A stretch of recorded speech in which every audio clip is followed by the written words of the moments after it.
ડિંડોલી પોલીસે અનડિટેક ગુનાહિત વિશ્વાસઘાતના ગુનામાં ગણતરીના દિવસોમાં 2 આરોપીઓને કુલ ₹25 લાખના મુદ્દામાલ સાથે ઝડપી પાડી વધુ કાર્યવાહી હાથ ધરી છે। સુરત શહેરના પોલીસ કમિશનર અનુપમસિંહ ગેહલોત તથા ખાસ police commissioner sector 1 Wabang Jamir Dindoli police station ખાતે દાખલ થયેલ ગુનાહિત વિશ્વાસઘાત અંગેનો અનડિટેક ગુનો કે જે ગુનામાં ગઈ તારીખ 22/9/2024ના રોજ વલસાડ જિલ્લાના ભિલાડ વિસ્તારમાં આવેલા ભિલોસા ઇન્ડસ્ટ્રીઝ પ્રાઇવેટ લિમિટેડ નામની કંપનીમાંથી પીટીવાય યાના કાર્ટૂન નંગ 637 કિંમત ₹25 લાખનો દુર્ગા ટ્રાન્સપોર્ટ સુરતનો માલ ટ્રક નંબર GJ34T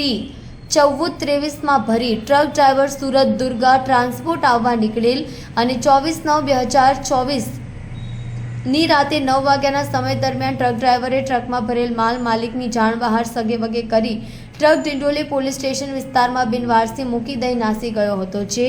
અનડિટેક ગુનો શોધી કાઢવા સૂચના અને માર્ગદર્શન આપ્યું હતું। ડિંડોલી પોલીસ સ્ટેશનના પોલીસ ઇન્સ્પેક્ટરની સૂચના અને સીધા માર્ગદર્શન હેઠળ સર્વેલન્સ સ્ટાફના police sub inspector LH Masani surveillance સ્ટાફના પોલીસ માણસો સાથે પેટ્રોલિંગમાં હતા। તે દરમિયાન મળેલ ચોક્કસ બાતમી હકીકતને આધારે ઉધના મગદલા રોડ ઉપર આવેલ રૂપલ ઇન્ડસ્ટ્રીયલ સોસાયટી વિભાગ 2ના પ્લોટ નંબર 49 ખાતેથી આરોપી રિંકુ મુન્ના ઘટીકના પીટીવાય યાના કાર્ટૂન નંગ 637 કિંમત ₹25 લાખના મુદ્દામાલ સાથે ઝડપી પાડી પ્રશંસનીય કામગીરી કરી છે।